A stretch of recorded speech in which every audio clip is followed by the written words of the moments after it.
मेरा सवाल ये था कि ईसाइयों के बारे में, इसराइल के बारे में। जैसे कि ईसाइयत जो जूस हैं वो तो असल में उनका ही मुल्क है ना, वहाँ पे उनकी शुरू हुई है जी।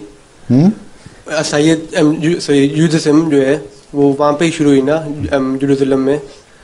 तो अब मैं अपने बॉस से बात कर रहा था तो वो पूछा था मुझे कि अब जो जेरूसलम है किसका है, इसराइल किसका है, फलस्तीन का है कि हमारा, चूँकि हमारा वहाँ पे मजहब शुरू हुआ। बात यह है, फिर किसका है? सवाल क्या है? सवाल है कि मैंने तो जो रिसर्च किया था कि हर काफ़ी जगह पर आ रहा है कि जेरूसलम एक होली लैंड है जहाँ पे जूस का शुरू हुआ सारा मजहब।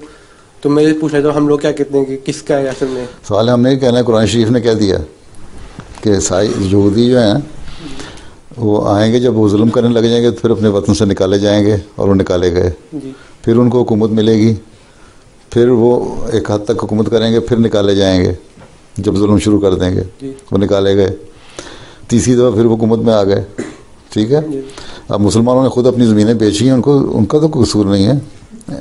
अगर अहमदी वहाँ से नहीं निकले अपनी ज़मीनें बेच के, अहमदी कायम है अपनी जगह पे। इसराइल में भी बहुत सारे अरब जो हैं उन्होंने अपने आप को नहीं निकले वहाँ से, वो अरब कायम है।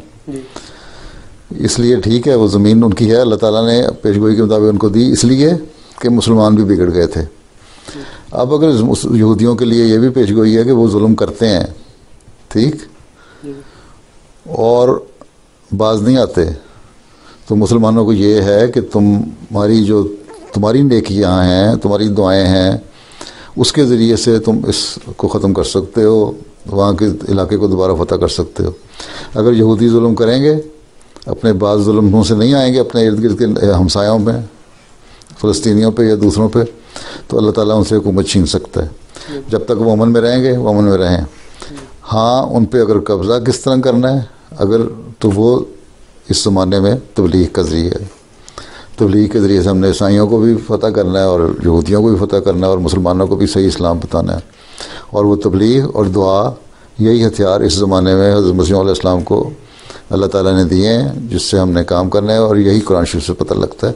बाकी वो अपने इलाके में अगर बैठे रहें, वो ज़्यादा ट्रेसपास ना करें, जितना उनको बाउंड्रीज बन गई हैं उसको उसके अंदर कंटेन रखें, हैं, तो ठीक है, मुल्क है उनका रहें। लेकिन वो अगर जुल्म करते रहें और मारते रहें और फ़लस्तीनियों पे इनडिस्क्रिमिनेट फायरिंग करते रहें या बम्बारमेंट करते रहें, तो वो गलत है।